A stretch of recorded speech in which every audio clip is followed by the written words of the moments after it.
Live from the Pathway Studios in Johnston proper. You are live from the Path.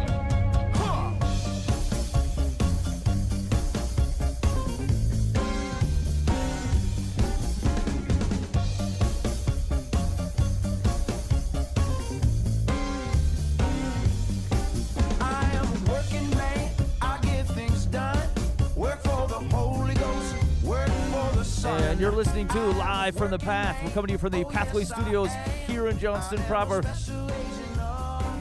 That's impressive. Thank you. Thank you. I do my very best. All right, here's what we got going on the show today. Who's the mayor of Johnston? Dan? Darrenfield. Gosh. His name's I hope Gosh it's her- Darrenfield? I hope she's not a friend of yours, Dan. She is. You're being a terrible friend. This is like all of a sudden since the pandemic. I don't know if I've seen her. Yeah, it's Darrenfield. I gotta be honest. I thought this was gonna go better. Yeah. A quiz show. I've gone completely. Nobody has asked me that question like ever. I don't think. Okay, it was gonna be the start of, hey, we should have him come by and Johnston proper this organization and whatever. But it's completely ruined now. Yeah. So What do you mean? What do you mean? Like do a ceremony in here? say, yeah, this is indeed Johnston proper, and give us a sign.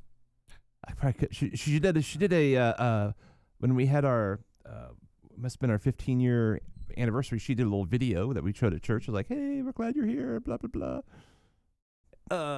Yeah. Okay. Hey, We'll look it up later. No, yeah, that's interesting because chances are we are the only radio program broadcasting from Johnston. That's I right. think so. We're number one of the Johnston market. That's I think exactly you're right. We're the highest rated radio program in Johnston. That broadcasts from Johnston. I'd say in the history of Johnston. Yes. Watch out. Yeah. Ever. Submit that. Oh, Okay. we're getting better something by the to think minute. about, fellas. Okay, so here's what we got going on. I've been meaning to do this. It's been weeks and weeks, maybe months since we've done a secular Solomon. Okay. And so, big goal tonight is we're going to get a secular versus Solomon done. And so, if you're someone who hasn't taken in this part of the program before, the question here is how do we know where our wisdom's coming from? A lot of you guys are like, well, the Bible says, and then you quote Ben Franklin. Yes. Okay. And so here's the deal. Maybe what Ben Franklin said was wise. That's fine. But we should understand that if we're basing our life off some fancy quip, that you know where your wisdom is coming from. And so I'm going to give you bits of wisdom or proverbs, and you need to tell me whether they are secular or from the Bible, from Solomon generally. And if it's secular, we need to know where this is coming from. What countries are propagating this thing? So I need country of origin for this particular bit of wisdom. I'm ready. Oh, so it is I'll a be quiz 100%. show. Yeah. Alright. Yeah. Okay. There are Mike. Explain the point system. I will hand out the points as I see fit. Your attitude plays a lot into it, your hairstyle, and then sometimes if you wink too much, I really don't like that. That's a negative. So all these things could play. Brutal. Okay. So just keep that in mind. I will take care of the scoring. Fully arbitrary. Okay. Yeah, Okay. that's not what I said. How dare you? How dare you, sir? You just started out in the hole. Yeah, that's a -10. That's an attitude thing we were talking about. All right. Well, I was looking for a few. I'll be honest. We spent the last 2 weeks on topics that we don't generally broach, and frankly, I don't want to spend a week 3 on it. But I will also be honest. It's difficult to find news going on where someone don't want to talk about it, and I'm not sure whether they want to talk about it or people feel like they have to talk about it. But anyway, it's clogging my ability to find decent stuff to talk about that isn't that bundle of fun. Yeah, I've been watching a lot of Andy Griffith. Yes. Okay. It avoids the news, and so I can talk about what's going on in Mayberry. You kind of look like Andy Griffith. Yeah. Dan. Well, I mean, notice that? they got a statue recently. Let me ask you this question, Dan. Would you if someone says you look like Andy Griffith, like has just happened, do you find that to be a compliment or not a compliment? Depends on who says it. If it's a 75-year-old woman, I'll say thank you. It's me, Dan. I'm saying it. I think you mean that as an insult. What was the name of the guy that played Andy Griffith? Andy Griffith. Andy Griffith. Man. That was his name? You Yeah. walked right into that one. His Yeah. name was Andy Griffith on the show as well? Yeah. Yeah. That's the Yeah, whole yeah. thing, right? Hey, But now then there's Matlock. Then there's a difference. Yeah. You know, So then he's playing a character. So to Jay's point, like I kind of just assumed he was a bad actor, and they had to call all his characters Andy Griffith because he wouldn't recognize. Remember? Who's Matlock? Who's Ben Matlock? He never respond. They're talking to you, Andy. That guy's so stubborn. I didn't think about that. Boy, is my face red. That's charisma, though. All right. So anyway, I mean, I don't know. There was a story about the 50 countries where it's most dangerous to follow Jesus in 2021. Who do you think's number one? 50 countries? Yeah, 50. Wow. 50. I bet Iraq's number one. You Or think China. so? Hold on. Okay, well, let me just hit this. We'll hit this up high, and then we'll check it out. Okay. Every day, 13 Christians worldwide are killed because of their faith. I'd be interested to see what the other faiths are, just because of Who's killing them? for where you get my news. No, not necessarily who's killing, but like how many Hindus are there people antagonizing Hindus? Right. Is that happening? In Pakistan, there's a huge war between Hindus and Muslims. Oh and, yeah, okay. Pakistan and India both have a huge just culture war going on between So it's dangerous in Pakistan if you're A Hindu. okay, yeah, okay. It can be, it's like a neighborhood type of thing, where similar to here, there is a mass media that's ginning up this huge culture war and eliminating the means to have like intercultural debates and discussions that are healthy. Well, there you go. Let's see. So the numbers of God's people who are suffering should mean the church is dying, that Christians are keeping quiet, losing their faith, and turning away from another, but that's not what's happening. Instead, in living color, we see the words of God recorded in the prophet Isaiah, I will make a way in the wilderness and rivers in the desert. Wait, here we go. So you're saying in countries where Christians are dying, the church is growing, and in countries where the no one's dying for their faith, they're all sitting around watching television? That's correct. Yes. Okay, I just Yep. wanted to clarify. That is exactly. And that has been historically true forever. Yeah, and actually that gets to something we were talking about just before the show started, is that like the rise in Christianity, if you go to Iran, it's booming. It's booming in Iran. It's moving, and not because Christians can move freely, but because it means something. It's tangible. This is the same conversation we had around, as often as we talk about millennials. Millennials are generally, I think, not as lackadaisical about the church and its rhythms. They just need to know it means something. And in countries where there's persecution happening and hope has to be tangible, then it means something. Where it's on par with as just another means of entertainment or like another fun idea to bat around. I mean, it doesn't feel real. It just feels we get in our post-enlightenment cigar talk about it and like, oh well, I wonder if this could be true. Well, maybe it is. Like it's That's right. I'll still eat today. yeah, right. Right. It doesn't mean anything tangibly. And frankly, those are the places oftentimes I hear within the United States and a lot of Western culture. We're like, boy, we just don't see the Holy Spirit move. And there's a heck of a lot of stories coming out of the Middle East, coming out of places in South America, India, where they're seeing the types of things that you saw coming when the Holy Spirit was first provided, because it's always kept happening, but like they need it and they're open to it, and we're like, well, entertain me, Spirit. Show me something. Yeah, right. Give I'm me not an sure I like addition that on my song. place. I'm going to try a different church. Yeah. Yeah, I'd exactly. like a different job. Holy Spirit, do it. I'll wait. Said this year the top worst persecutors are relatively unchanged after North Korea. How do they even know? They can't keep counts in North Korea. Is Afghanistan, followed by Somalia, Libya, Pakistan, Eritrea, interesting, Yemen, Iran, Nigeria, and India.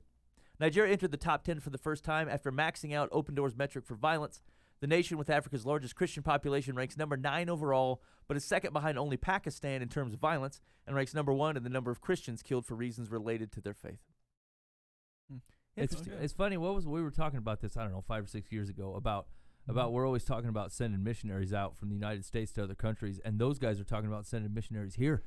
Yeah, we'll take them out and ruin them. Yeah, they're like, look, you guys got a tough gig. You're because you generally run by your own bootstraps, and so you feel like all the things that in some of these countries that they're literally sustaining off the work of Jesus Christ, like they're being fed by God's community. They're being persecuted because of it.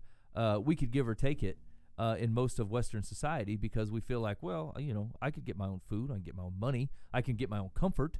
I don't really know if I need this Jesus for much, right? Because that's the metric of which we're measuring what a God is for. A God is for my comfort, my security, and my advancement. And as long as I can handle all those things on my own, then I don't know that I need a God.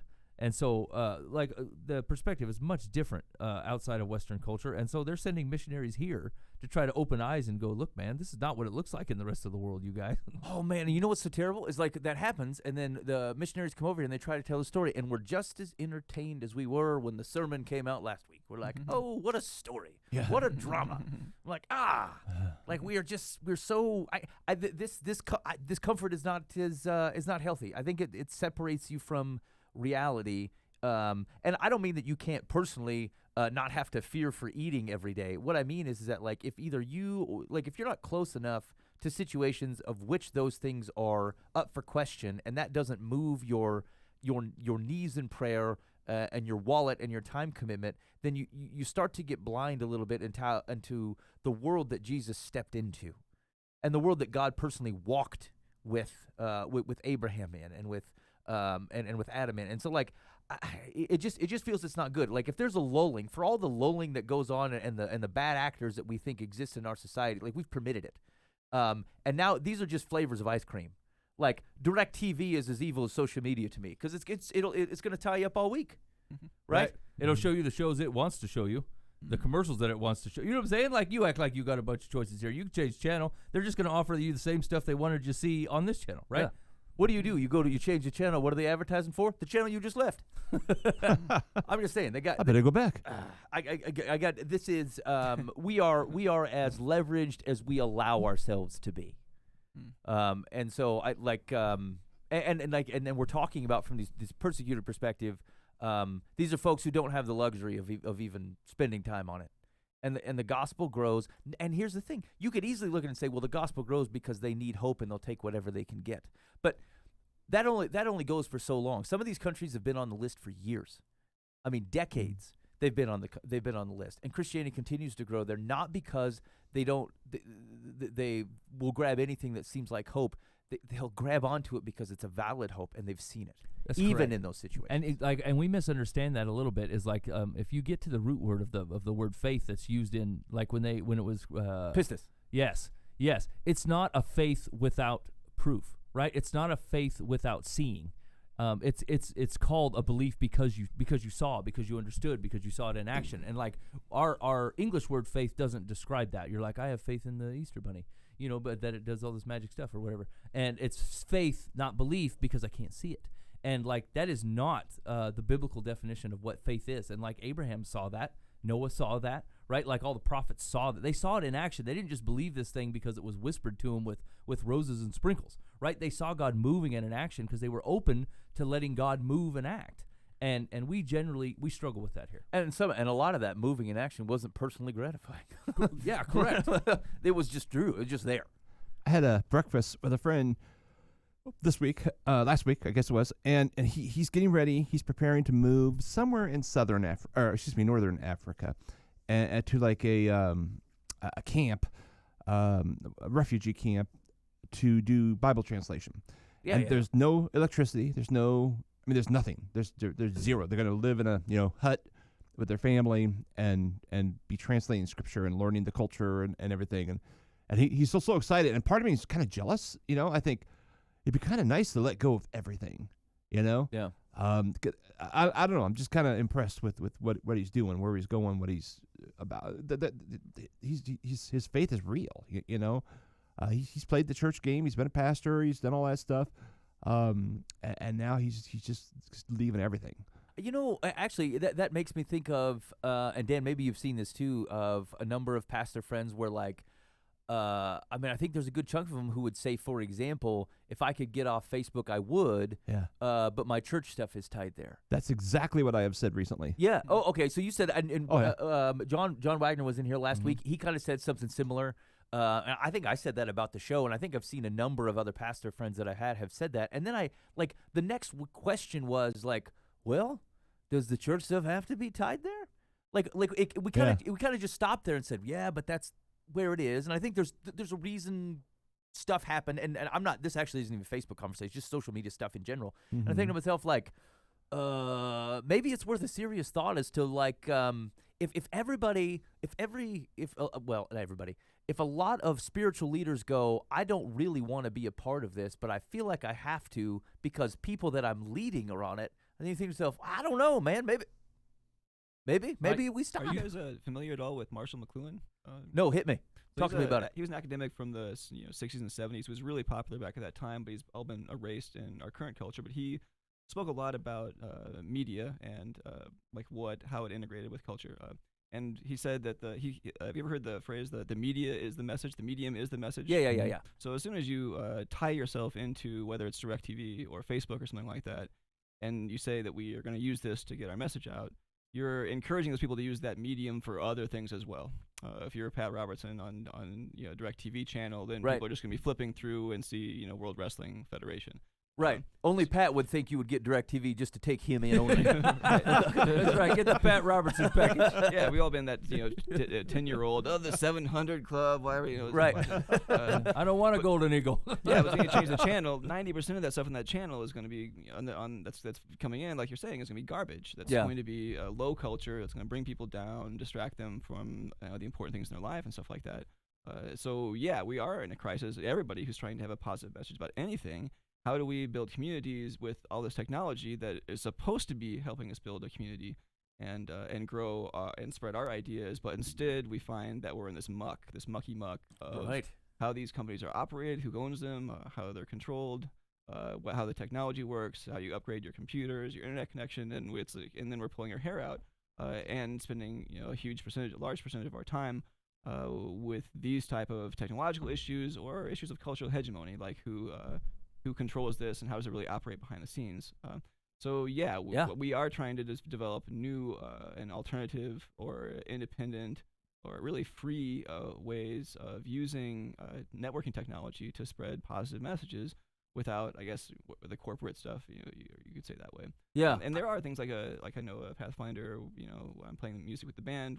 I signed up for this website, where we have our own website for scheduling stuff basically, and that's, for instance, a good idea.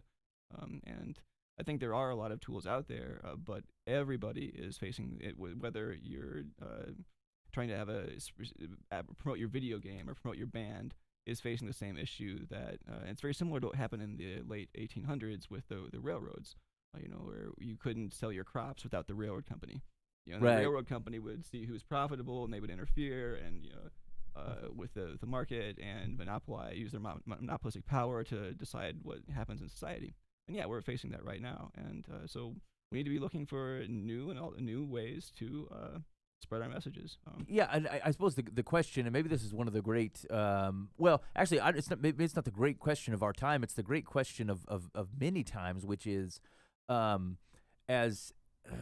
don't want to say as society progresses, because I think that's that renders a false thing. That's not really what I'm getting that at. even happen? Right, but like, is it incumbent upon the church to hitch to the fastest wagon that makes the biggest promises that can keep some of them? Yeah. But who would ever go with the flow, run with the herd? I've been told with my music and stuff like that you have to use Facebook, and I'm like, that sounds like I'm running off the cliff with the herd. That sounds like a herd mentality. Anytime you're told you have to do what everybody else is doing, you should have these red flags, red alarms going off in the back of your head, like, that's. But the band example is a good I'm one, not a because lemming. if the people are there, and I think this is the question the church is asking itself, which is the people are there. Like, you might be able to say, I didn't run with the herd, but that means you playing in the back room to yourself and your cat.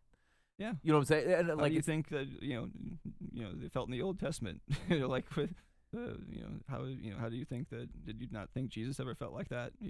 I mean, thousands were following Jesus, but I think that's the point. Is that like his message drew them? He didn't go shaking the town down for it. They followed him, although he wasn't. I mean, he didn't mind going to places where it was populated either. Like, he hit the major cities. There's also the whole time of his life where we don't have any record whatsoever of him. Of which it does not give me value to speculate. 20 years where no one was paying attention to him whatsoever. I mean, they apparently. might have. Like, it just doesn't say. Or He could have been super popular. or someone burned those books. We don't know. But it's also that's also Jeremiah in the Old Testament. This is a pretty standard thing that when we talk about wisdom, want to talk about people who believe in God. And trying to share God's message, have run into this. Why, I can't get into the public forum. It's really kind of a run-of-the-mill problem in the history of spirituality on planet Earth. So I think about. I agree. I guess I think that's helpful because I had can over contextualize it in our current environment. But I think about relevant examples. Think Paul talking in that kind of that Garden of the Gods area, right? In the place of the unknown God. Like he didn't use it's not like he took over the Greek mediums, but he can interact with the culture without trying to borrow the culture's megaphone. And it's still a one-on. It's a one-on 500 conversation. Just depends how many people are standing around. I don't know. I think it will continue to be a relevant question where wise people say, I think the message is good and I want people to hear it. But the question is I think to Jay's point is there something about our medium that somehow subverts the message? And I think it's a hard question, and I think it's a prayerful question, and one we probably shouldn't not brush off, because I think my immediate reaction is, well, yeah, I agree. Well, everyone else is on Facebook, so I can't really split it. But it's probably it's probably worth a little bit longer thought than that. And it's really also if you're a computer programmer or not a computer programmer. If you're not a computer programmer, we're along for the ride. If you're a computer programmer, then you have the ability with your skills to create new solutions with your skills. The rest of us are kind of sitting here picking and choosing what other people have created with their gifts of intelligence and going to school and learning that stuff. So we're at, if you're just a preacher, or if you're just a teacher, then we're in a passive situation where a lot of the stronger solutions to that, we rely on people who are really bright. And I think you're only passive if you choose to play in that sandbox, right? And once again, we talked about this last week a little bit when we were talking about allowing people to reframe conversations. No one can stop you from meeting a guy for coffee. No one can stop you from talking to people. No one can stop you from calling a guy. They can only stop the way that you interact with technology if you insist on using technology that way. And acting like it's a barrier for God, right? Hey man, I realize that you put us in a church in the middle of Johnston. How are we to reach these people, Lord, if the internet's not available? Well, I gave you the arms and the legs and the mouth. That should probably help. Let me think of all the other ideas I already came up with for you to help deal with this problem, right? And I think some of the thing that drives me most nuts, because I'm way on one end of the spectrum here. I'm just bail on it. Do phone trees. Remember phone trees where you had 75 people's number, and you're like, what happened? When you pray on this thing, call Edna. Edna, you call Sarah. Sarah, call Bob. You know what I'm saying? And work just fine. We're well, it doesn't make any sense. I can just blast everybody at once. Well, once again, if you insist on playing in the medium that is available and then trying to cowtail it to your needs, you certainly cannot be upset when you know that medium is run by another person, right, with an agenda that is not yours. Or the devil. That's right. And so your ability to sit in a corner and weep over the way that it's gone, you're a fool. You walked into this thing blind, thinking. And here's the thing: is I get it. You're gonna ditch on the social media giant, and you're gonna find some other guys. They're run by people as well. Guess what? Right, and they're also run by people that are trying to make money off of you. There will be a new pharaoh at some point. That's right. You're the product. Right? You're just choosing the pharaoh, right? And so you're that pharaoh's too mean. We'll go to this other pharaoh. They're going to be fine. Yeah, they're going to be fine until they figure out they're the pharaoh, right? And so you're always the product. In any form of social media, you're the product, and so it will never change. That's what social media is. And so if you with a stipulation, though. Go ahead. With if you're on their platform that they own, that they have for their agenda. If you do own the computers, if you do own the computer program, if you do have an independent setup, then to some extent you will have more freedom with it if you have your own message. But if you go on the platform, that's why they call it we're platform. Yeah, but those platforms barely gain any popularity, right? Because that's the reason the ones are big. Yet, big. Though not necessarily somebody just hasn't found the golden formula yet. You should own a gypsy wagon selling promises and rainbows, Jay. I don't see it as going to happen. Yeah, I mean it's ChristianSingles.com. I mean, yeah, okay. That seems like a bunch of fun. Well, are we supposed to have faith? And in humanity? No. Well, absolutely not. In the power of what we believe in and the power of our message. And we also shouldn't buy into the popularity charts run by our opposition. But once again, that has zero to do with doing it on social media. Yeah, I guess to that thought though, Jay, is that I think it's still the medium. Like, I think the medium still matters, regardless of whether I get to say whatever I want in the medium. I think I'm more concerned that the medium itself, the way in which people take in the message and how it relates to the thing I'm talking about, like, that's where the rub is. I'm less concerned about the overlords in any particular social media platform. I think you just got to know what you're dealing with. So we're talking about then hoping, I don't know, like we get into this territory where we're talking about the age of spiritual machines. How do we have computers, technology that we can integrate with the way that what we believe and what we believe is true? And that's a really deep question. And do we have, I guess my question is, like, how much do you have to? No. Like, do I have to plot for that or not? I say no. Mike's out. Completely. What's the difference, like, from a hammer versus a computer processor? And then whether or not we like it, this stuff is being forced on a lot of people where you have to compute, or where now we're in a lockdown where people say, like, okay, I woke up and was on the small screen, then I moved to the medium screen, then I went to the big screen, then I went back to the medium. And their entire lives are on these screens and computing devices. And we're going to say then that it's not important that the way this technology functions is integrating or inconsistent with our beliefs. Yes. I think that's the crux of the big question, is how much do you have to line it, the opportunity that exists versus what it also introduces. I don't think there's anything that says a message of faith has to follow, like, can be in and of itself subversive to whatever technology exists at the time. I don't know that it also says that there can't be value in it. I agree. I think it remains the big question. My favorite thing in the whole Bible is by their fruits ye shall know them, and I think that applies to computers as well as it does to people. You have to keep an eye on the things in your life, whether it's a hammer or an apple or a person or a computer. Is this thing bringing me closer to my spirituality? Is it making me a wiser person, a better person? And I think I have to be very careful with how I use computers to keep me on the right track. I think that's right. Whether it's DirecTV or computers, but especially computers and the internet, because every single option, every single channel is out there, and the computers, the phones, they are integrating more and more with our bodies, with haptics, the way we feel and connect with them. And they are coming around with the glasses and with implant technology. It's just around the corner. And these questions are only going to get more serious and, in fact, scary, in my opinion. I don't disagree. I think it's a continuing nagging question. I don't know that we can. I don't think you can bail on the conversation. I'm not opposed to either the Luddite approach or figure out how to be all in. Am I the Luddite approach? Yeah, Mike. You're the Luddite approach. I don't care that card. Yeah, I think it's fine. Yeah, you're the guy. You're the guy showing up at the place and taking a wrench to stuff and just going, you know what, I've had it. I'm here it's not like I'm foreign to technology, right? Like, I got a smartphone in my pocket. I use a computer every day for work, and I totally get it.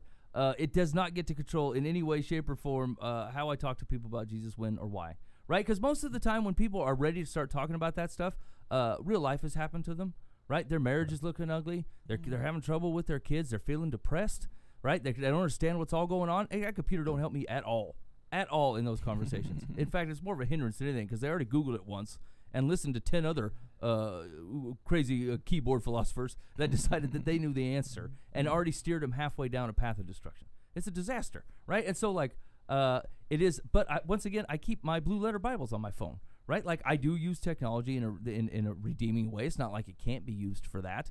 But, like, it's just like an alcoholic going in a bar. There's certain things you got to know what you can do and what you can't, right? And, like, if you know the unlimited potential of the internet, most people will say, look, this thing gets on lockdown, right? Like, I keep my computer in the middle of a living room on purpose, right? Like, I keep my cell phone unlocked and I erase nothing. I don't erase my call history. I don't erase my internet history, because I don't want no trouble, right? And, like, those are all open book willing things that I'm saying, look, technology gets to, I get to use it for good things, and I get to be called out if I try to use it for bad things. And you leave yourself open for that kind of stuff. And so I guess what you're saying, I'm not a complete Luddite, but if you gave That's me... pretty far from a Luddite. if you gave me the option to just use the wrench, I would take it, right? I still run youth group with no techno. I don't need it, right? Like, I don't need it. I need me and a Bible and a prayer, and I think we're good to go. And the phone tree, you want to be able to reach out to people. And the phone tree. Right? That's all I need. Well, we need to be aware, though, that there are big, powerful forces that are pushing an entirely different agenda from what you're describing in my text. I'm not saying to be afraid of them. I'm saying to be aware, and we have to have a message that helps our people that we want to help. and are part of our community. Yeah, and Paul was like I think those are the powers and principalities. Like I think Paul recognizes that like Yes, the principalities are definitely a big, factor in what's happening right now. I mean, I think the question is like I agree. Yeah, there's no reason to fear. There is an awareness that we are. There that is a little bit of reason to temptation. fear. I don't think there's a reason to fear. Paul wasn't afraid of it. I don't have any reason to take his words and go, oh yes, I agree that they're out there, and then take on fear that he also doesn't prescribe. I'm not sure that provides any value to me. Courage isn't the absence of fear; it's the overcoming of fear. Is how I see it. So, like, it's a little bit semantic. Secular, Jay. The principalities are the same ones that have always been around. It's just different tools. It's different. Different pharaohs, voice. different technologies. How quickly? Yeah. I mean, I'm Yeah. not even sure there wasn't a Ma Bell Zuckerberg. Could have very well been. Who knows? I mean, you have. Yeah, all the calls have to be routed through us, and we'll patch them through. What's that sound like? I mean, That's like actually what today, happened, you got porn on the internet, or back in Jesus' day, you just went to a temple where it was all happening right. It was just like, or they'd come up to you, hey, how about right now? Right. Yeah. So it's the same stuff. It's just, different medium. yeah, we are satisfied with less now. We can hide behind a screen and go to war, or get in an argument, or battle someone, or Much look at a naked easier. person. I or- think it's how quickly we can go Yeah. to war, how easy I can create one, or how easy I can Yeah. destroy myself. I used to Yeah. have to walk to the temple and be Mhm. seen with the prostitute, or at least have my car parked at the dirty store downtown. Now Right. you just get away with it. yeah. Your technology is going to reflect those things that you're seeking, and what your personality is, and what your state is of your general being in life. Yeah, and if we're gonna teach people and help people, we have to be aware of that, and also, and if, I guess that's not in the Bible, but somehow give people good advice on how to use technology. And that's some of the stuff I've written about in my book. So that I've tried to kind of get on the top of a tree and shout at the top of my lungs, "Hey, beware! Be careful about this stuff." Yeah. Because it's deceptive, Mhm. and things that are deceptive have a certain tendency to be associated with certain other forces out there that we need to. That's what the entire purpose of wisdom is, to be able to see through deception and give people good advice, and tell them not to be the lemmings running off the cliff. And just in case anybody's interested, there is an interesting book around kind of a similar vein. Roger wrote The Benedict Option, which is I think it asks, it's not directly a technology question, but the question is basically asking to how much do you have to ride the wave of the society around you, and how much do you otherwise pull yourself out of it for ultimately the value of what it is that you're trying to create, not for isolation purposes, but to actually to create or find value in the thing. I mean, I'm not saying whether you have to agree with it or not, but an interesting it's an interesting book. It's called The Benedict Option. It's by Roger. Actually, I was reminded of it because I'm looking at it. It's like sitting here by the desk. The Benedict Option. Yep. It's a good. It's Benedict a good read. Who's Benedict? No, it's the Benedictine monks Okay. is the Yeah. is the cult of it. Well, yeah. It's like, what are your goals? Are your goals to be the most popular person on the planet, or are your goals to, follow the teachings of Jesus? And the teachings of Jesus have very little to do with being the most popular person on the planet. Could you carry a wrench? I don't think Jesus carried a wrench. I mean, you don't know. He fashioned one together. They call it a whip or whatever. You don't know. You think it translates wrench? I hear you. All right. I tell you what. Speaking of sorting out, what are we gonna hold tight to, and what's of the world? Let's do some secular versus Solomon. Boy. And now, for America's fastest growing game show, Secular or Solomon? Oh man, I've not studied up on it.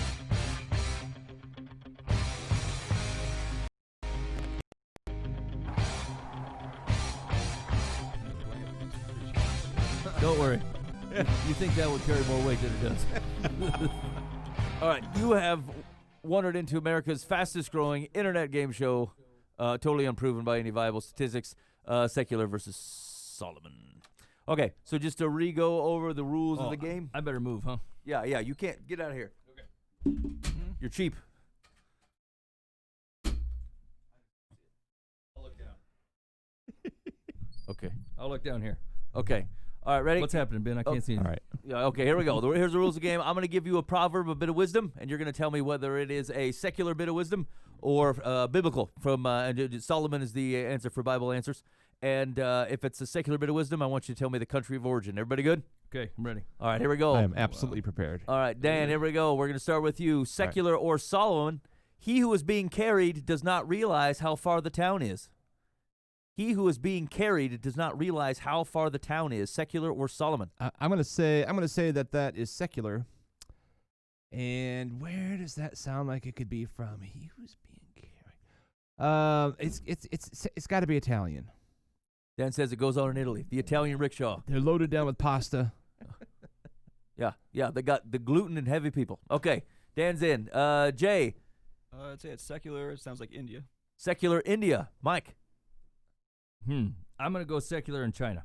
secular China. Mike heard rickshaw. He says, I know where this would be. Yeah, you steered the conversation, and now Okay. I'm taking in. All right, we'll see if I dropped a sweet, sweet hint or I led you down a rough path. He who is being carried does not realize how far the town is. It is indeed secular Nigeria. Dang it! Oh, I was so close. Nigeria.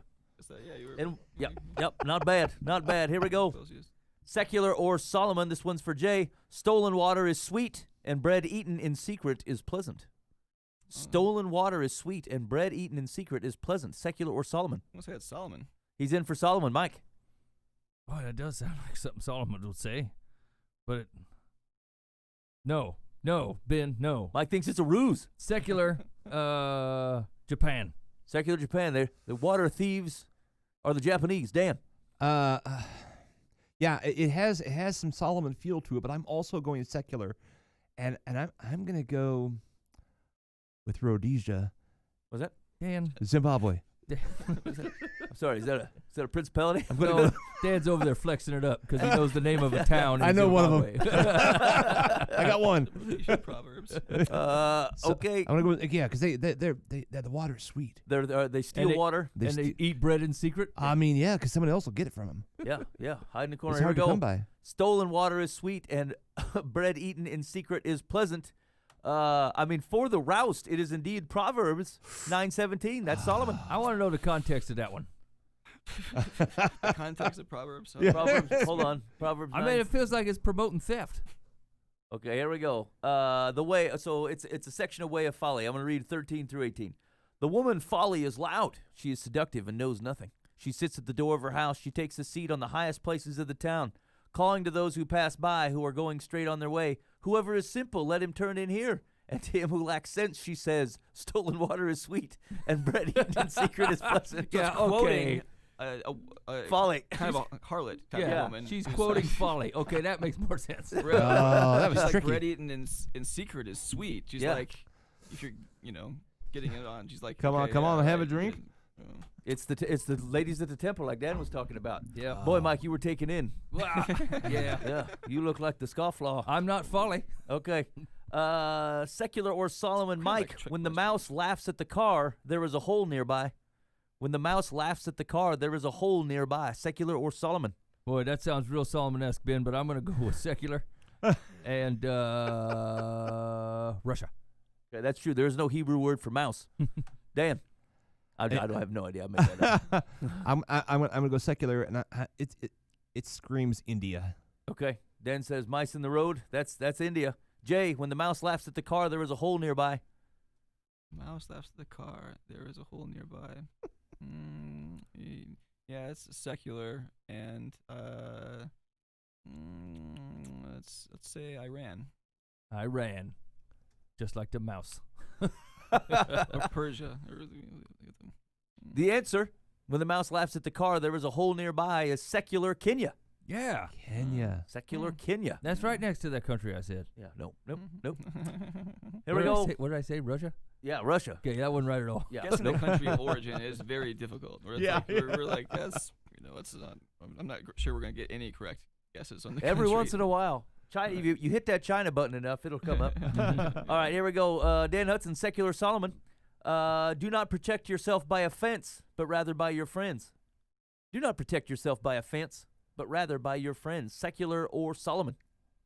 That is secular, the Democratic Party. Nice, Dan. And Dan has jumped the shark. That that'd be Mexico. Much better. For lack of fence, is that the deal? Yes, yes, that's where it's coming from. Absolutely. Yep. Who's carrying the wrench now? Jay, do not protect yourself by a fence, but rather by your friends. That sounds like Solomon. Okay, Jay's in for Solomon. Mike. No, Ben. Secular Croatia. Oh man, secular Croatia. Do not protect yourself by a fence, but rather by your friends. The answer is the Kingdom of the Czechs and Slovenes, Czechoslovakia. Yeah. Oh, wow. Yeah, huh? Talk Pretty, to me. pretty close. Yeah, pretty darn Pretty close. close. Good advice. Yeah, you might Province be of able to get over Mexico. the border without getting caught. All right, here we go. Secular or Solomon J. Whoever winks the eye causes trouble, and a babbling fool will come to ruin. Oh man, it's got to be Solomon. Okay, Jay says obvious. He says all the signs are there. Yeah. Weather Beacon says Solomon. Mike. Yeah, babbling fool. That's the Bible. When that Solomon train comes by, he hoots, and Yeah. I'm on board. That's Solomon. Solomon, Dan. Yeah, I'm in for Solomon. Okay. Whoever winks the eye causes trouble, and a babbling fool will come to ruin. That is indeed Solomon. Proverbs 10. Yeah, nailed it. Proverbs 10. Plus 15 points, Mike. No. And you always got to watch out for babbling fools. But I mean, yeah, you keep the winks to a minimum. Hey, You we know, run if a you're- radio have to show. wink all I the think we time, qualify for babbling No, fools. that's true. We are that's probably the subtitle of the program, Live from the Path.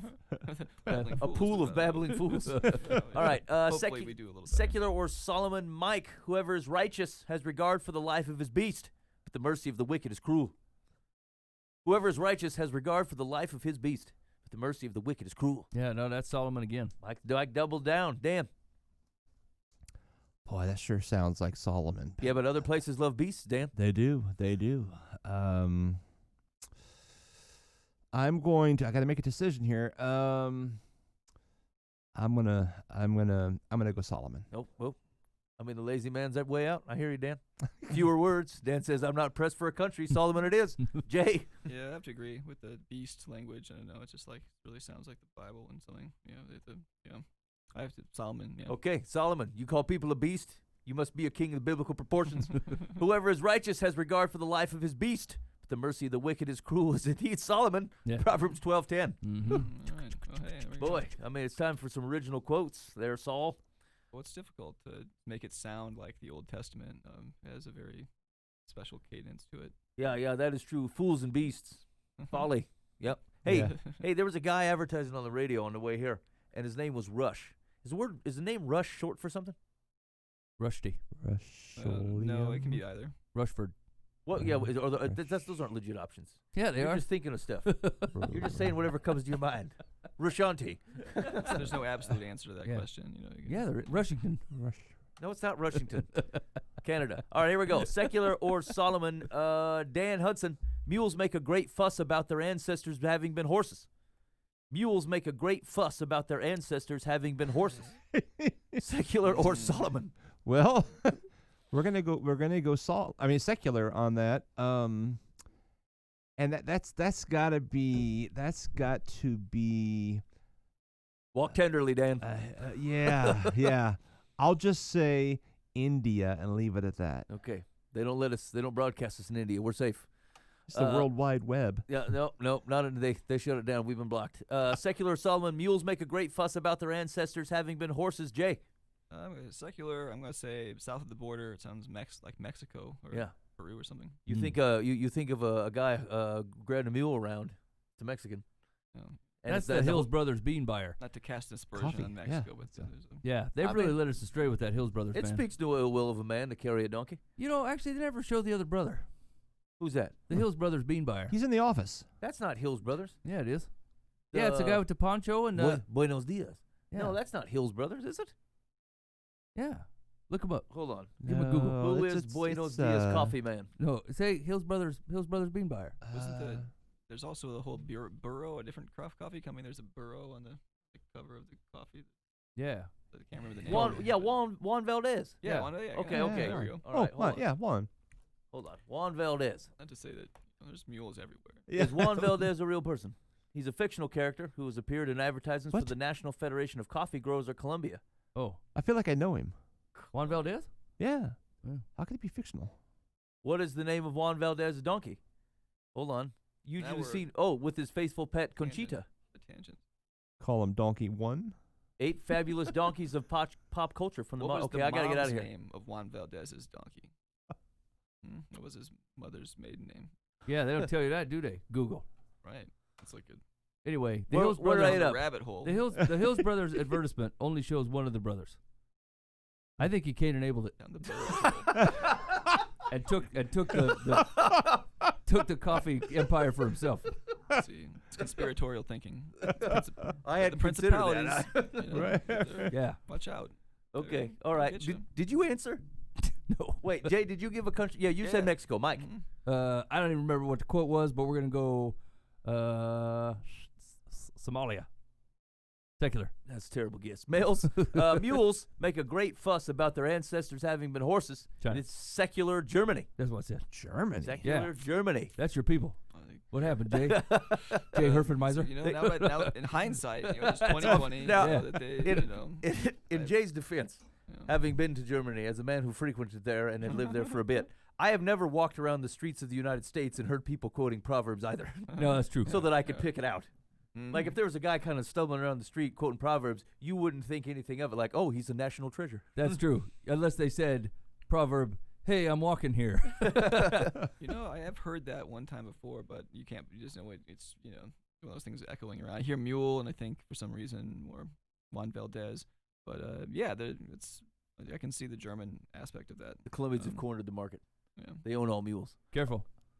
They're shifty. Um, Can't enable you. Take your coffee. They're stubborn. The mules are stubborn. Here we go. Secular or Solomon J. Give instruction to a wise man, and he will still be wiser. Teach a righteous man, and he will increase in learning. That's Solomon. All right, he says the cadence says Solomon. Mike. Oh, I feel the cloak of deception. Solomon.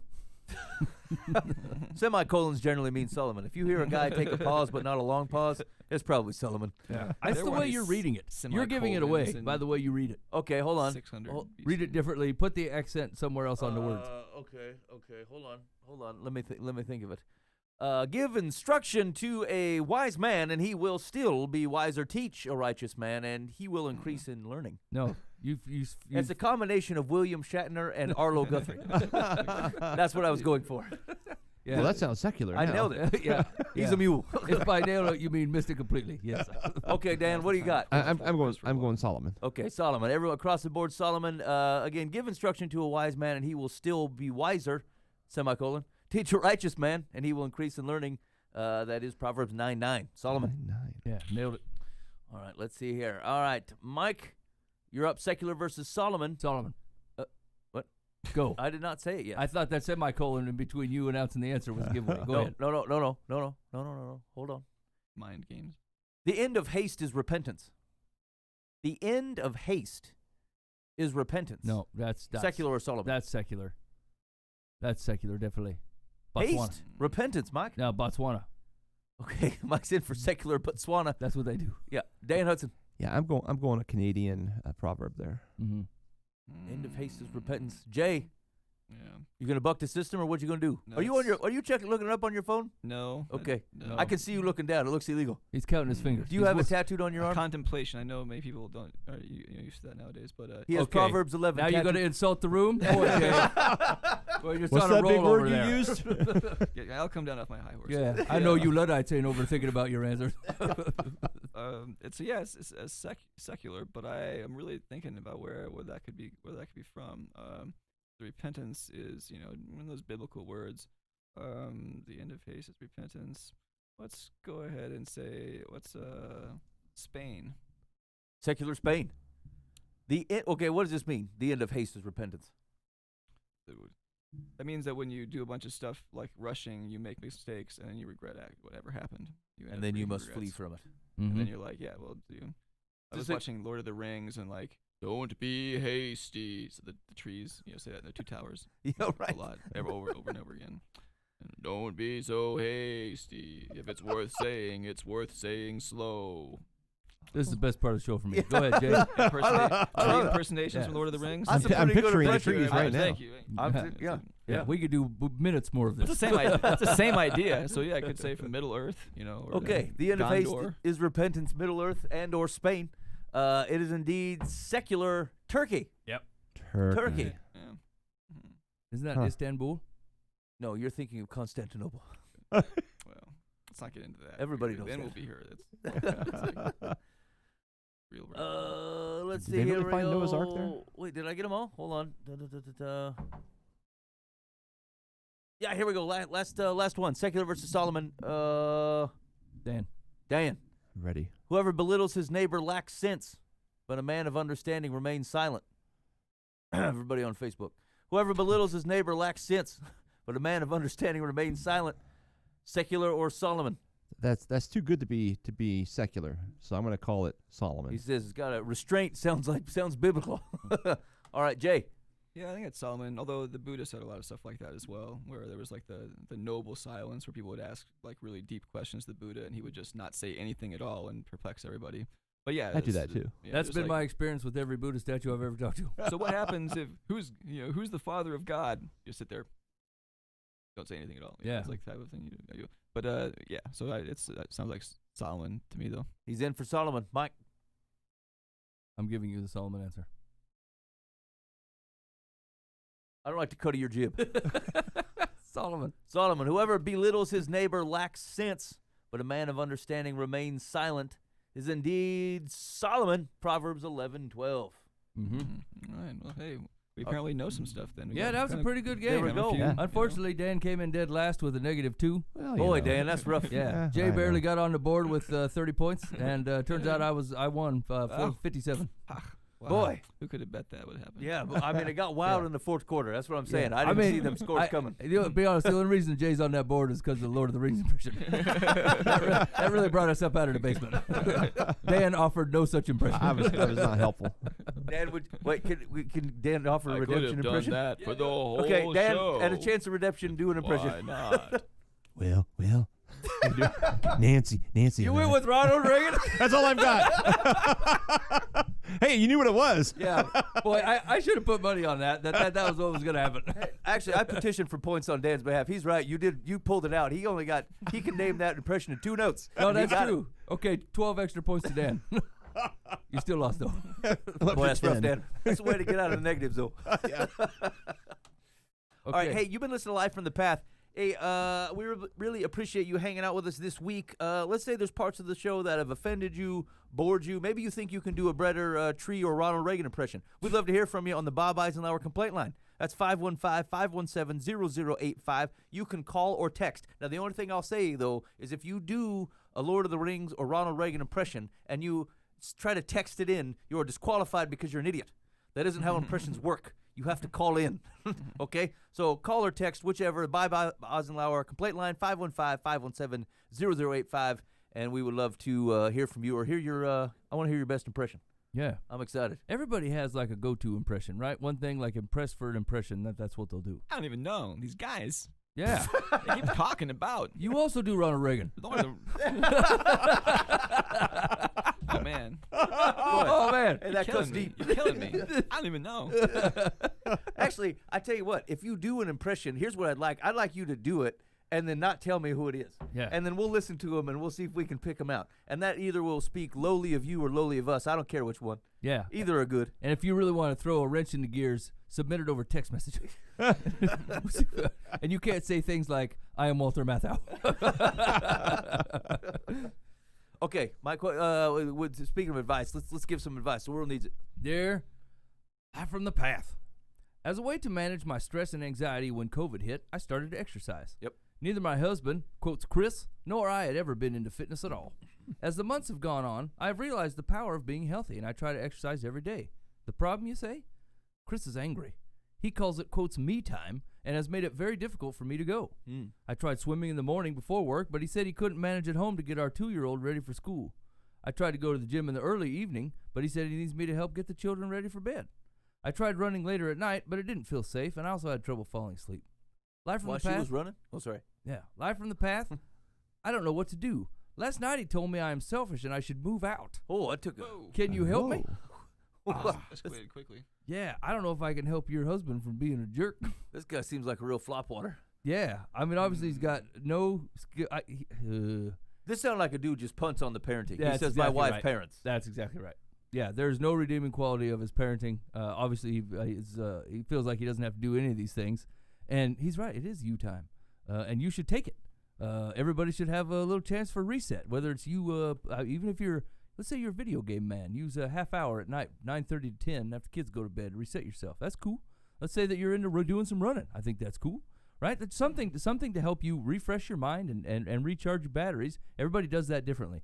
And you're doing it just fine, and your husband's a jerk. Well, I mean, she's not asking. I mean, for a judgment on her husband. She's asking for how she can, what she can do to make it work. And I'm not a marriage expert or something like this, but my advice would be more for the guy. What can, like, how could she give this guy advice when she's not? The guy needs guy advice. Like, you're afraid to be left alone. Who do you want to hold your hand? But if she gives him that advice, he's gonna feel like he was kicked in the nuts. Correctly. Yeah. So, how can she, deliver this message? Or, I mean, I like to think that whenever there's a conflict, you should have an even-handed approach. We're talking about Solomon, right? Like, so if like she needs to offer, so okay, if she gets her time, then he gets his time. What does he want to do? What is, He wants to not watch the kids and yell at his wife. Or then there might be a real problem there. Where I think they got a real problem where he doesn't enjoy being with the kids, or he feels like he's too burdened, or and usually in stuff like this there's some underlying other problem, right? Like this is really there's something else there that he's upset about, and this is just what he's choosing. To talk about. What do you think, Dan? Because it's not every night, is it? I mean, or did she say? Yeah, it's every day. Yeah. Oh, every to single swim day. every Well, single maybe day. that's the first. If she's asking what she should do, well, maybe just go every other day as Maybe a dial it start. down a Get a bit. compromise. I mean, even most fitness gurus don't say you have to do it every day. I mean, I don't know. It's like, But he's being selfish. Yeah. I mean, her description sounds like this dude goes, I can't handle my own. Is it a kid? One kid? Yeah, that's. I hope not. It says he needs help getting the children to bed. So I think the 2-year-old's the problem in the morning. The kids on the whole are trouble. at Yeah. night. I mean, whatever. Like, I got 4 kids. I like they're difficult to wrangle at times, but my wife seems to do it. Like, Or do it after the kids are in bed. I mean, well, she like- said she tried running at night and it felt unsafe. yeah. I could see that. I've run like really late at night before, and even then, there's been a couple places where it just felt a little eerie. Yeah. But here's I guess it's that machete at the end, where he says, look, maybe you should move out. Yeah. Yeah. What the heck? Yeah. I'm gonna leave the That's kids cool, here. yeah, Now that's- what? You know what I'm saying? Yeah, Like, no. yeah, I'll go, but all these kids are staying. You sure? Yeah, that's like doesn't sound to me at all like a divorce issue. It sounds like a time scheduling, time management issue. Yeah. And like, well, if it is like go 3 times a week to swimming, that should be enough to swim. And then this guy has to have stuff that he's doing in his life. Otherwise, he's gonna feel left behind. He's gonna feel left out. He's gonna feel like she's having all the fun. And so what is it gonna be? What is it gonna go play Warhammer 40K at the game shop with somebody? Go hit the batting cages. Like, find something. This guy needs to find something to do where he feels like he's on equal footing, or his ego is getting unnecessarily squashed. It seems, but it also does seem like something he's putting on airs. Like. I mean, here's the thing: is like, I mean, I know a lot of married fellas, and when you hear your wife say, "Here's what I want," in clear, concise language, and it comes out just like that. Here's what I want to do, and this will make me happy. You go, yes, absolutely. I'm in. Thank you for Make it being work. straightforward and honest with me and saying it in a gorilla type way that I can take in and not screw up in any fashion. Yes, Yeah, you want to run right, at 5:30? I'll follow you with a flashlight. I would love to be part of this. Absolutely. Yeah, Yeah, right. actually, we have had this conversation multiple times over the last few weeks. Like, my wife has been out meeting with other ladies or friends or whatever, and way more than normal. She doesn't get out all that often. The last 2 or 3 weeks, and like, there's one kid in particular. She's like, "Hey, man, when's mom gonna be home?" I go, "I don't know." He goes, "Will you call and ask her?" No. She's doing, like, she doesn't leave the house. She said this is an important thing for either her or for somebody else she was going to help. I will not call my wife and say, "Hey, when you going to be home?" Right. Like, we will run our own affairs over here, and your mom will get free time for as much as she wants to take. And I don't want her getting any impression that she has to hurry home. And like, it's been weirdly out of balance. Like, she's probably been out of the house 5-6 times over the last 2 weeks, and even night 6. I'm like, no, Nope. Because here's the deal: Mama's responsible. Mm. Mom always takes care of this stuff. And when Mom says she needs to go out and do something, like, we will figure it out. Yeah. We will handle our own situation. And like I think there's a couple things likely going on with his character. I think the fellow's kind of being lazy. His me time is probably when she puts the kids to bed. Uh-huh. I don't think she bailed on a joint activity. I think he probably is Minecrafting over there while his wife's putting these kids to bed, and he doesn't like it being taken away from him. I think he's got his routine in the morning, and he doesn't like that being jogged up. And like, here's the deal: I hear you. I got nice routines in the morning, and kids are an inconvenience to that. But your wife probably does it all the time. So I mean, let's grow a set here, fella. And second of all, it doesn't sound like he volunteered to say, "Oh, hey, you want to work out? Let's work out together." Like, he didn't try to jump onto something that his wife was looking to do. It sounds like he just said, like, "I don't want you doing it either. You're being selfish." Or it's like kind of crabs in the bucket types of thing. She starts yeah. to grow as a person, and he's trying to pull her back down because he can't grow. And Yeah.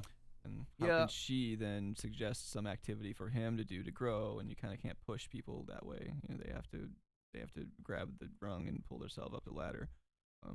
So I don't know. Should she make him listen to what we just said the last 5 minutes? Yeah. Somehow. He needs a good friend to come over and yell at him. Yep. He needs a guy talk with guys. Because he's not going to take that well coming from his wife. And I mean, here's the thing: is like, you try to be, because obviously you're only being told one half of the story. Yeah. There's either a giant part of this story missing. Yep. Or I mean, I don't have any tolerance for people not taking responsibility for their kids. I got zero tolerance for that. And so, like, this particular brand of it's my wife's job to handle these things, like, it just grates me the wrong way. It's also like this too shall pass, right? This is the worst, most difficult time. Yeah. The 2-year-old thing. You know, if it's like, this is eventually they're going to be grown up, and you're going to kind of look back and want them to be there like that. And Because honestly, I think that they're both being a little unreasonable. If she wants it every day, that's a lot. Did it say? It just said she started. Did it really say every day? and if you're in your 30s or 40s and you start exercising every day, you're going to blow out your joints I anyway. try to It's bad exercise for you. every day. Okay, yeah. I mean, here's the thing: is to take exercise out of it. Say that she writes in a journal by herself up at the coffee shop every day. It's the same thing, right? Like, whether we believe that exercise is healthy for you every day, that's not the point. What she's trying to do is get some time to herself and recharge. And people do that by exercise or journaling or reading or whatever. Right, but you got to work around the family dynamics. I mean, Agreed. both of them are trying to get out of the child responsibility. But I mean, every day is every day. I mean, they need to have some give and take, I think. I mean, I suppose all I can do is pull from like actual examples, and so my wife went on a deal last year where she was going to run every day, and she did. She ran every single day of last year, and sometimes it was at 5 a.m, sometimes it was 8 o'clock at night, just kind of depended on what the schedule looked like, right? But like to the point where I could accommodate that in any way. Why the heck wouldn't I do that? Why would I not accommodate that in any possible way if that's what she wants to do? There's absolutely no harm to me at all. And your wife, like, having a healthy body should be really, attractive in a lot of ways. Yeah. If you're, I think so. It's good for everyone. yeah, there's a Yeah, win on that side of things. To be not superficial, but Yeah, I think he's just.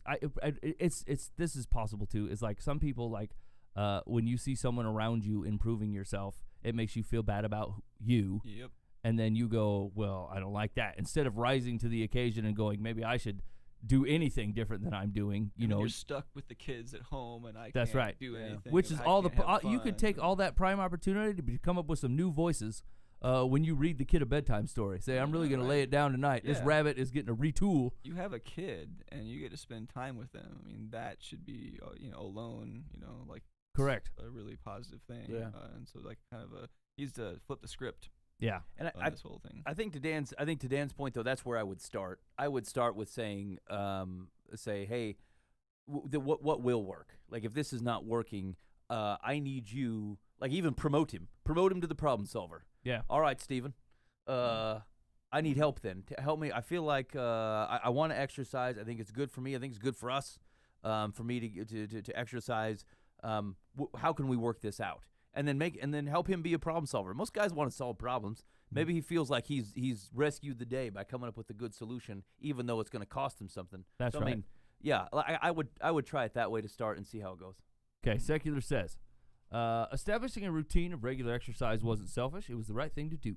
People have been experiencing symptoms of depression and extreme stress since the pandemic began. It is more important now than ever that you continue to take care of your physical and emotional health, and it's a shame your husband didn't do the same. Rather than prevent you from doing what you should have been doing, your husband should have praised you. Could he be jealous or threatened by what you have accomplished? Ego. That he would say something so extreme as, you should move out, was childish. Who would look after the kids then? ? Take that. A mature approach would be for the two of you to agree upon a schedule in which either dresses the kids in the morning or tucks them in at night. It not only would be a lot less expensive than a divorce, but your husband might even grow to enjoy it. Yeah. Yeah, imagine that. Yeah. Yeah, it's that last part that just makes him seem super childish. What's the Mhm. nuclear option? You know, or Yeah. I'm a kid throwing his, breaking the toys because he can't play with them Yeah. or something like that. It's He's had like, you know, multiple childish. children with this temper tantrum. Yeah. All right, So- what else we got, Mike? Hold on, I'm looking. I saw one but I'm skipping it. Oh. I don't like the looks of it. Hometown, family baggage. Here we go. Dear life from the path. My brother, who lives 1,000 miles away, is thinking of moving back to our hometown to be around family and start over. Excellent. I love him. He's not a bad person, but he's a terrible father. He is now a widower, and he suffers from depression. Problem is, some of his children and adult grandchildren plan to move with him. The quotes children and their children are felons, ex-cons, drug addicts, alcoholics, and thieves. Wow. Ah. My brother is none of Holy. these things. What a circus. I'm willing to welcome him, but my husband and I want nothing to do with his kids or grandkids. Yikes. Wow. I don't trust them to be in my house. Yikes. There's no way we will welcome them into our family or do whatever it is they expect of us to start a new life. I don't think it is our responsibility. My children, their cousins, want nothing to do with them either. How do I handle this? Stop being a capricious turd. Yeah, why don't you try that out? Well, you have like some kind of boundaries, right? Like, well, if I can help you, but these other people that I can't help them. Well, it's also your house, right? It is my house. If it is your house, you really are the master of your Yep. domain. You get to say who's allowed here and who's not, and what the ground rules are. And it's authoritarian, but this whole I will only let you help me unless you also help these 5 other people. It's really weird. Yeah, I don't like. What is the guys the guy that's moving back? And he said his grown grandchildren, right? So this guy like kind of takes on a vibe of being, say, 60-ish. Yeah, Maybe or a grown, maybe even older. maybe. 70, 50, 25, something like that for Yeah. a span of family. Like, I can't, he just wants to be closer to family. Is he asking for anything? I don't know. The problem is like they're not asking for help. They're saying I'm willing to welcome him, but my husband and I want nothing to do with his kids or grandkids. I mean, they've been don't need 1,000 someone to miles away. They don't need someone to stay there. They're just coming to the town. Yeah. and Yeah, it going just to- sounds like they're moving down the closer to street. home. Yeah. It's like Yeah. it's none of your And business, so, like, really. who pre-unwelcomes a person, right? Like, I mean, Pretty unwelcome. here's the Let's thing. It's add like, that to the dictionary. I know, let me look at the list again. I know felons, I know ex-cons, I know drug addicts, I know alcoholics, and I know thieves. I know every one of those people, Uh-huh. right? Those are actions that they did. There are people behind the crimes or thing that they did, right? And there's nothing completely unwelcoming about them. I can say, look, you can't be in my house by yourself. Sorry, man. You have a pattern of causing a ruckus when you're on your own or getting taken in by certain things like the attempt to thieve my things or whatever. And so I'm not unwelcoming to you. You're invited for dinner, right? Yeah, You can't yeah. live here. I'm not going to pay for you to live here. I'm not going to feed you every day, right? But like, I still know you and like you. I think Jay's right. I think the right notion is one of boundaries. I don't think you have to start with the axe. Right. Or the giant wall, something like that. And by their fruits ye shall know them, right? They're gonna reveal who they are, one way or the other. But yeah, you don't have to leave all your valuables out on the, front porch, so to speak, or leave your doors unlocked or something like that. If you know somebody has a bad history or has had some fruits on their tree that are, That's stinking right. rotten. That's not judgmental. That's prudent. Yeah. Yeah, That's, but, it's wisdom. That's Solomon. But I think in that same regard, if I don't know that you have to pre-call a season of fruits as being this thing that shows up every season. You know what I'm saying? Like, yeah. that stance doesn't allow for forgiveness. It doesn't allow for change. And to the extent Redemption. that you don't do that, right? The extent that you don't allow for redemption, one, like Jesus is pretty harsh on this. Where he's harshest is arrogance and lack of humility. The guy the Pharisee who shows up to the temple and goes, "At least I'm not this guy, this tax collector." And Jesus goes, "Tax collector, you know, he's the guy that left the hill in right relationship with God." And so, like, I think you can be cautious. I think that's fine. But like, if these guys are 1,000 miles away, like, is it possible that you're not close enough to this situation to not at least give it a shot and see how it goes and see if the fruits are still what you thought they were? That does sound a little bit like a prejudging, like you were saying. So give people a chance and use your best discernment and your best your best knowledge to judge the situation. Yeah, I think boundaries are okay. This unwelcoming attitude, I don't know what your deal is. That's hold on. We'll see what secular says. Secular says. Wait, hold on, Dan. Did you have anything? I agree with all of you. Yeah, I think. I have nothing to add really. I was just they're just being a little harsh. So sometimes you're going by old memories or things you've heard, rumors, and we don't. You need to see how they really are right now. Yeah. Maybe they've changed. I mean, we don't know. Well, and that's a really good point, because a lot of times our hurts are tertiary. It is our understanding that they hurt someone that we cared about, and so that we have an opinion of them and don't have a personal experience with it. And like, it's not that you can't care about that, but like, even the people you are closest to, if they were the ones who were hurt, you're getting a bit of a shade on what the event was. People don't tend to cop to their own problems, and so I think it's the better part of valor here to just take it in face value and set the appropriate boundaries. Walk in slowly. Don't allow too much if you don't have to right off the gate, and then and see how it goes. And then if it requires you to set firmer boundaries, continue to do that. If it allows you to lax them, then do that too. Yeah. Good fences make good neighbors. There you go. Yep. That's a But really- when I use my friends. Yeah, he's my friends. when I was dating my wife and she met my dad for the first time, I gave her all these warnings of how he was going to be. He's going to be super loud. He's going to be obnoxious. We were going to meet in a restaurant. He'll be louder than everybody in the restaurant, and all this stuff. She had to like keep asking him to repeat his words. He was so soft spoken. I was projecting like 20 years of history into that moment of who he used to be 20 years prior, and he wasn't that guy anymore. So she never knew him the way I explained him, Right. him to her, because I was going from that memory. I think it could be what this family's going through too. Like, Yeah, well, and actually, I mean, what it all boils down to is fear. You're just afraid that you're going to be thieved. I don't know, they're going to drink on your property and tear it up and cause a problem. And like, I think there's a nice balance where you can not let fear run your whole life, right? Like, fear can lie to you just like any other feeling can, and you can deprive yourself of a lot of great things merely because you felt sanctified in the fact that you feared it or understood it and decided this was going to be the deal. And there's a lot of church folk too who see, in my experience, I'm not gonna say for sure it's about these people, but who hear that someone has had a bad history or someone uses like some kind of drug, maybe even in moderation, and they just see them and blow that all out of proportion and want to see this person as like the devil himself. It becomes their character as opposed to a moment or a part of them. Yeah. And then some religious people I've met really kind of get off on that type of judgmentalness, and I'm better than them, and really they should see it as the possibility of maybe why not flip the script, maybe you have a chance of having some more family members and friends in your neighborhood who, if things get difficult and tough in the next couple of months or years, they'll be around, so see them as a chance to recruit them and into your team of good friends, and try and think positive about it, and if you give people a chance and if you treat people well, you sometimes they'll actually become better people. That's correct. How many of these guys, without even knowing them, are like, I love being an alcoholic. I'm glad it's taken a hold of me and caused me to do things I don't want to and do. they see you, they show up, and you're sitting there putting extra locks on your door and stuff like that. Correct. Yeah. Like, it's taking Pushing the them in worst the thing wrong someone's ever direction. done, painting their entire life with it, and going, that's who they intended to be. I mean, how many recovering addicts do I know that you guys know that are like, look, man, I don't know how this thing gets a hold of me, but it does.